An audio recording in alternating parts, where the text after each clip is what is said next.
উদ্যোক্তারা আসলে নিরাপদ আমি বলবো না। আসলে আমরা সবাই যদি অ্যাট এ টাইম একই কথা বলতে থাকি, হচ্ছে না, হবে না, বাংলাদেশ আগাচ্ছে না, না না না না শুনতে থাকলে একটা জিনিস না হবে।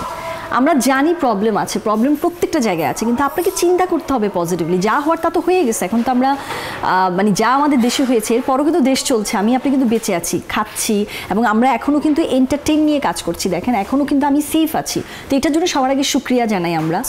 আর দ্বিতীয়ত হচ্ছে খুব নেগেটিভ কথা না ছড়িয়ে, দেখা যায় কি দেশের বাইরেও আমাদের বাংলাদেশকে নিয়ে অনেক আজে বাজে কথাবার্তা হচ্ছে, সো আমরা অনেক বেশি নেগেটিভিটি না ছড়িয়ে যে ছোট প্রবলেমটা আছে সেটা নিজেদের মধ্যে আমরা সলভ করি। তো বলতে বলতে একটা হয় না, গাইতে গাইতে গায়েন, বাইতে বাইতে বাইন, তো ছড়ানোটা আমার মনে হয় ঠিক না। যা হওয়ার হয়েছে ডান। ভাইয়া আমি কোনো দিক দিয়ে এখনো পর্যন্ত নিজেকে নিরাপদ ফিল করিনি, এটা আমার মনেই হয়নি। আমি সত্যি করে বলছি, যেটা আপনি বলছেন অপুদি বা মেহজাবিন আপু বা ওনারা গিয়ে প্রবলেম ফেস করেছে, এটা কেন আপনারা মার্ক করছেন না? ওরা অনেক নিরাপদভাবে অনেক শো করে এসেছে। এখন না হয় আমাদের পরিস্থিতি একটু উত্তপ্ত পরিস্থিতিতে যখন আপনি যাবেন তখন আপনার একটু ছোটোখাটো বাধা হতেই পারে, এমন তো না ওনাদের মেজর কোনো ক্ষতি হয়েছে না।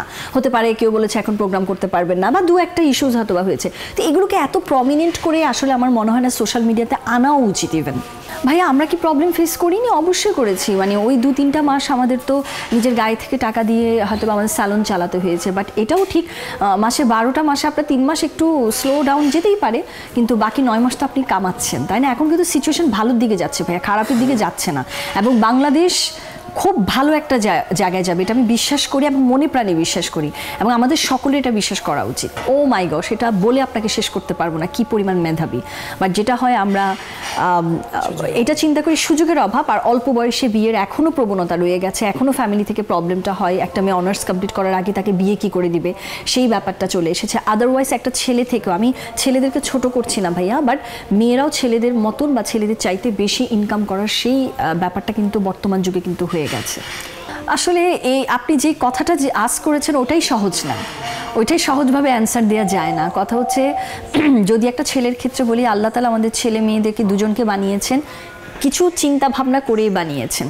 মেয়েদের জন্য যেটা সফল হওয়ার সেটা হবে, ছেলেদের জন্য যেটা হওয়ার সেটা হবে। আমরা কাউকে ছোট করতে পারবো না, বাট ওয়েটা হয়তো বা ডিফারেন্ট, আমাদের ওয়েটা ডিফারেন্ট। হয়তো বা মেয়েরা একটু সফট বলে, আপনাকে যদি একটু বলে, একটু সুন্দর করে বলে, আপনি হয়তো বলবেন আচ্ছা ঠিক আছে, আপনি সিটটা হয়তো বা ছেড়ে দেবেন। এটা হচ্ছে ভদ্রতা, একটা ছেলেদের ভদ্রতা, যে একটা মেয়ে কেন দাঁড়িয়ে থাকবে, আমি সিটটা ছেড়ে দিলাম।